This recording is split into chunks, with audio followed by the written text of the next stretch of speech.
Hey guys, so today I'm going to be sitting down and giving you guys like kind of my experience with what I feel like it was like being pregnant during a pandemic.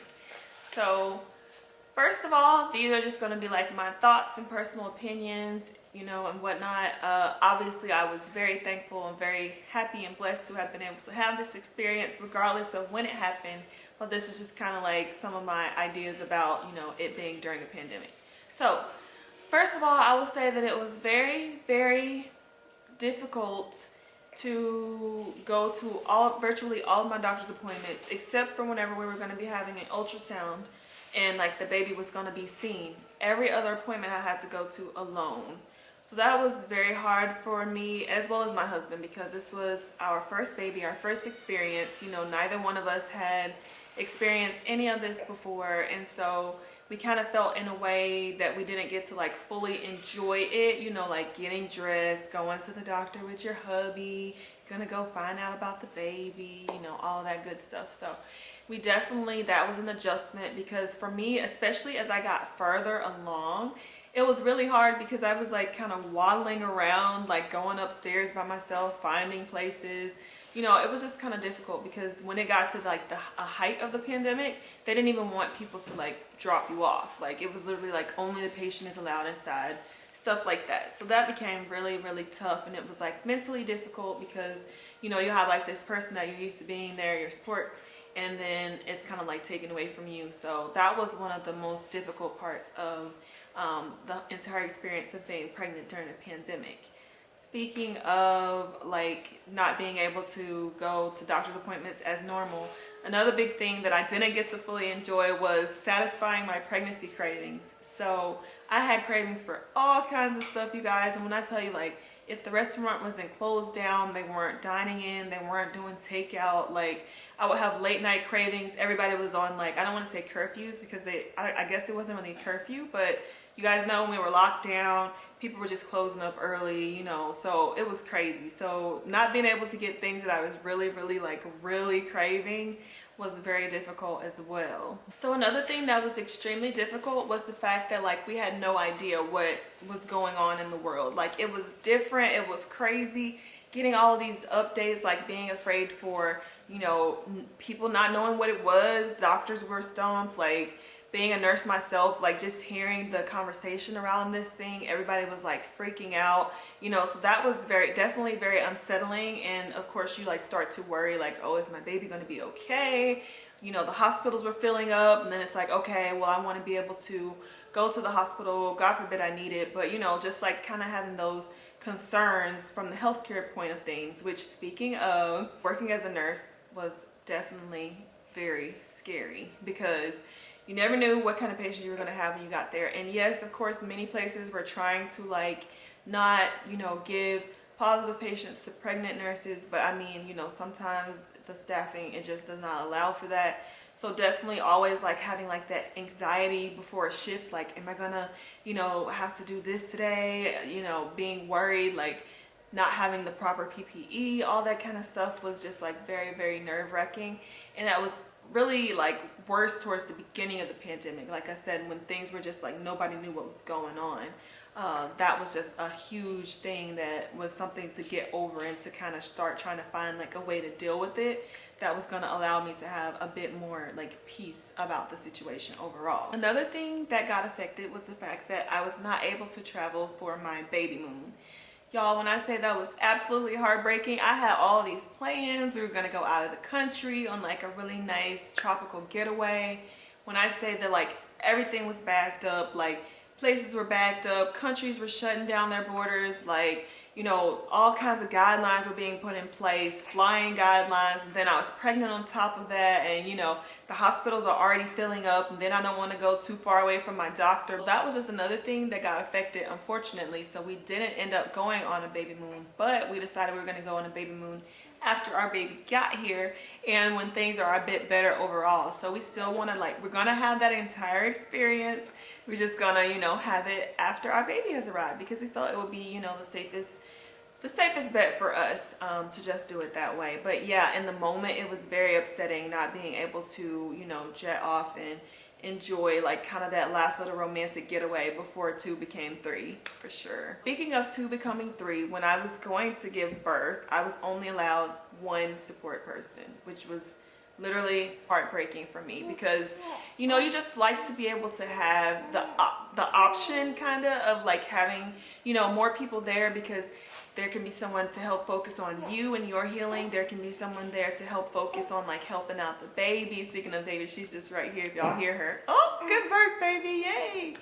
But yeah, so, you know, just not having even that option for people to come by and see her because like it was a pandemic, you know, the hospitals didn't want to have any extra people, and it was just it was a different atmosphere. Like the environment was completely different. Hospitals are usually like busy, crawling with people, and it was very like, it's kind of like a hospital at night in the movies, you know how like nobody's around and it's quiet. That's pretty much how it was, because literally everybody had their 1 support person, and we had to like be in our rooms unless we were going, well, of course I was in the room because I was in labor, but my husband had to like either be in my room or going down to the car, or, you know, there was no like hanging out of dads in the hallways and, you know, congregating in areas. There was none of that. So it was definitely very, very difficult being forced to like just have 1 person there. So during the actual labor and delivery, I literally had like, I was masked up because they had like this little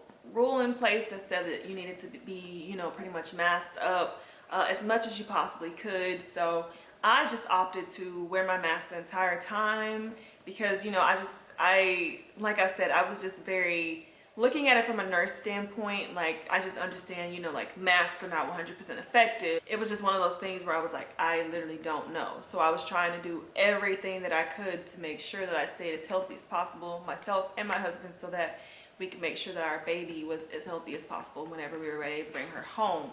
So that included like taking all kinds of extra precautions. I mean, he like completely wiped the room down. If you haven't seen our birth vlog, definitely I'll link it above so you guys can check out our birth vlog. But we just like kind of wiped everything down, made sure it was super disinfected and sanitary. I was very, very careful the entire time I was there. I mean, masked up, he was masked up, you know, just trying to keep things clean. Things that you don't really think about, like when you're not in a pandemic. Like you say, oh, okay, well, let's just go here, let's go there, it's fine, I'm sure it's clean. But like there's that extra part of you that's kind of like a little uncertain, you know what I mean? So that was definitely in the mix as well when I was there. Another thing that was difficult about like, you know, going through the pregnancy, this pandemic, it was just like everything was delayed.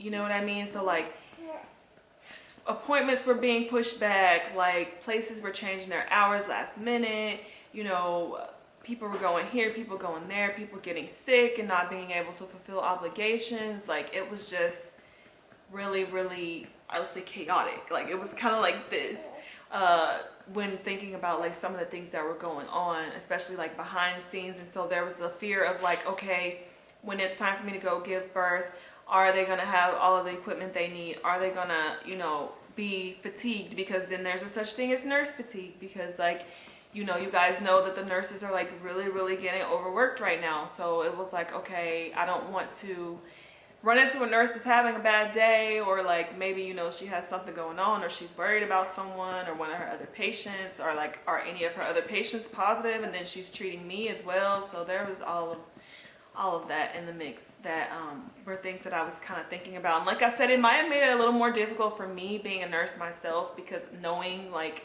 from both sides of things what possibilities could be going on, because you know, you're not your nurse's only patient. Like there's multiple people that one nurse treats at a time. So that was definitely a concern of mine as well. And then there was the fun part about having the pregnancy experience during the pandemic, is I ended up having what everybody has dubbed on TikTok as a pandemic baby. So the pandemic babies are like their own little, I don't even know how to explain it, but they do all kinds of things that they shouldn't be doing just yet. Like for instance, right after I had my baby, she literally held her neck up on my chest while we were doing our skin to skin, and literally looked at me, just like now off camera she's literally looking at me right now like, girl. So all kinds of stuff that she shouldn't be doing just yet, like she's super duper excelling at it. And I noticed that like a lot of the pandemic babies are just like, you know, that's where it came from. Hashtag pandemic babies. If you haven't seen anything, check it out. But yeah, so within a couple hours of birth, she was sitting up, I mean, looking at me, you know, just all kinds of stuff.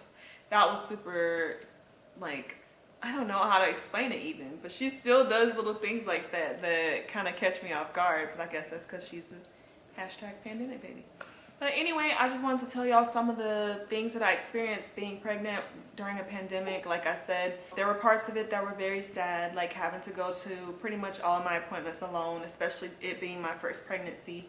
You know, that was just kind of upsetting for me, not being able to have my husband there because we did this together, so we kind of wanted to experience a lot of it together, but having to just kind of update him and being that main person that was passing along information just kind of made it a different kind of experience, almost like I was doing it alone in a way. But you know, we were happy that he got to come to the appointments where we did get to see ultrasounds, but still, you know, not being like, and then having to be checked by the doctor, especially when I got to the stage when like he was checking my centimeters and all of that. It was just, you know, difficult because normally I would have my person there and it was just me. So that was another thing that was difficult. Going to the hospital, having to get tested before giving birth. I had to take the test, yes.